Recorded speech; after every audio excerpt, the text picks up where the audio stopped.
Microsoft நிறுவனம் தனது Xbox console வரிசைக்கான விலையை மீண்டும் உயர்த்தப் போவதாக அறிவித்துள்ளது. ஆகஸ்ட் 1, 2026 முதல் எக்ஸ்பாக்ஸ் சீரிஸ் எக்ஸ் மற்றும் எக்ஸ்பாக்ஸ் சீரிஸ் எஸ் மாடல்களின் விலை உலகம் முழுவதும் அதிகரிக்கப்படவுள்ளது.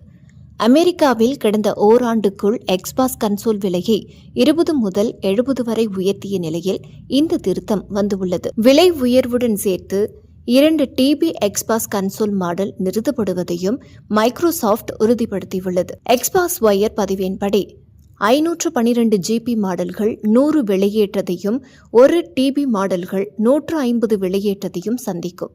சேமிப்பு மற்றும் மெமரி பாகங்களின் விலை கடந்த சில மாதங்களில் 2.5 மடங்கு அதிகரித்து உள்ளதே இதற்கு காரணம் என மைக்ரோசாஃப்ட் தெரிவித்துள்ளது. நுகர்வோர் மின்னணு துறையில் நிலவும் சப்ளை செயின் சவால்களால் உற்பத்தி செலவை விட குறைவான விலையில் விற்கப்படும் கேமிங் கன்சோல்கள் அதிகம் பாதிக்கப்பட்டுள்ளன.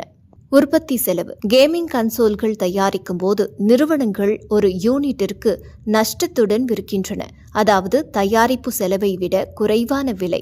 அந்த பாகங்களின் மெமரி ஸ்டோரேஜ் விலை இப்போது சந்தையில் 2.5 மடங்கு உயர்ந்துவிட்டது. இந்த சுமையை நிறுவனம் இப்போது வாடிக்கையாளர்கள் மீது சுமத்துகிறது. விலை உயர்வுடன் சேர்த்து நிறுவனம் இப்போது பை நவ் பே லேட்டர் மற்றும் பழைய கன்சோல்களை கொடுத்துவிட்டு புதியது வாங்கும் ட்ரேடின் வசதிகளை அறிமுகப்படுத்தியுள்ளது.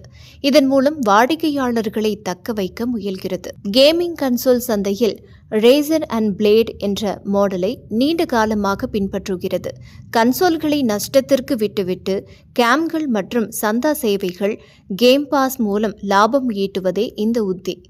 ஆனால் தற்போதைய மெமரி சிப் தட்டுப்பாடு மற்றும் AI நிறுவனங்களின் அதீத தேவையால் இந்த தொழில்முறை பாதிக்கப்பட்டுள்ளது. இதே நிலைதான் ஆப்பிள் நிறுவனத்திலும் நடக்கிறது. AI நிறுவனங்கள் டேட்டா சென்டர்களுக்கு அதிக மெமரி சிப்களை குவிப்பதால் கேமிங் மற்றும் கம்ப்யூட்டர் நிறுவனங்கள் கதி தத்தளிக்கிறது.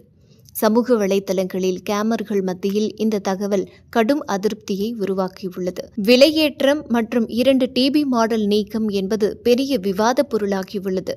மைக்ரோசாஃப்ட் நிறுவனம் ரீஃபோபிஸ்ட் பழுது சரி செய்யப்பட்ட கன்சோல்களை வாங்க ஊக்குவிப்பது புதிய சாதனங்களை வாங்க முடியாதவர்களுக்கு ஒரு மாற்று வழியாக பார்க்கப்படுகிறது.